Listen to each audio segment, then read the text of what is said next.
தமிழகத்தின் இரட்டை இலக்கு வளர்ச்சிக்கு அதிமுக போட்டது அடித்தளம் இல்லை, அதில் பாதாளத்தை தோண்டுவதுதான் அதிமுகவின் வேலை என தொழில்துறை அமைச்சர் டிஆர்பி ராஜா தெரிவித்துள்ளார். திருவாரூர் மாவட்டம் திமுக சார்பில் அண்ணா அறிவகம் என்ற பெயரில் புதிதாக வார் ரூம் திறக்கும் நிகழ்ச்சி திமுக மாவட்ட அவைத் தலைவர் தன்ராஜ் தலைமையில் நடைபெற்றது.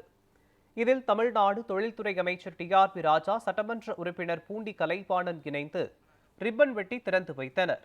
பின்னர் செய்தியாளர்களிடம் பேசிய அமைச்சர் டிஆர்பி ராஜா, முதலமைச்சர் பணியை யாரும் எந்த நேரத்திலும் குறை சொல்ல முடியாது எனவும், அப்படிப்பட்ட அப்பழுக்கற்ற அற்புதமான பணியை ஒவ்வொரு நாளும் ஒவ்வொரு நொடியும் தமிழ்நாட்டிற்காக உழைத்து வளர்ச்சியை உறுதி செய்திருக்கிறார் எனவும் தெரிவித்தார்.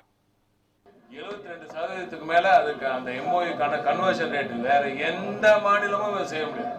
எந்த மாநிலமும் தைரியமா சொல்லவே முடியாது. அந்த அளவுக்கு ஏற்கனவே கட்டுமான பணிகள் துவங்கியாச்சு. பல லேண்டையும் வாங்கி கிளியரன்ஸ் வாங்கியாச்சு. பல இடத்துல பல தொழிற்சாலைகளை துவங்கி வேலையும் கொடுத்துட்டோம். நீங்க அதே பாக்குறீங்க, கிட்டத்தட்ட ஒரு 15 மாதம் கட்டுமான பணி முடிஞ்சு நீங்க எம்ஓயில இருந்து கணக்கு பண்ணீங்கன்னா கூட, ஜனவரி மாதத்துல இருந்து கணக்கு பண்ணீங்கன்னா கூட, ஜூலை 31 அடுத்த வருஷம் ஜூலை 31 வின்ஃபாஸ்ட் நிறுவனம் இவ்வளவு பெரிய ஒரு கார் நிறுவனத்தை ஒரு 18 மாதங்களுக்குள்ளாகவே கட்டி முடித்து திறக்கப்பட்டு வேலை வாய்ப்பு வழங்கும் ஒரே ஆட்சி திராவிட முன்னேற்ற கழகத்தின் திராவிட நாயகன் அவர்களின் இந்த ஆட்சியாகத்தான் இருக்க முடியும்.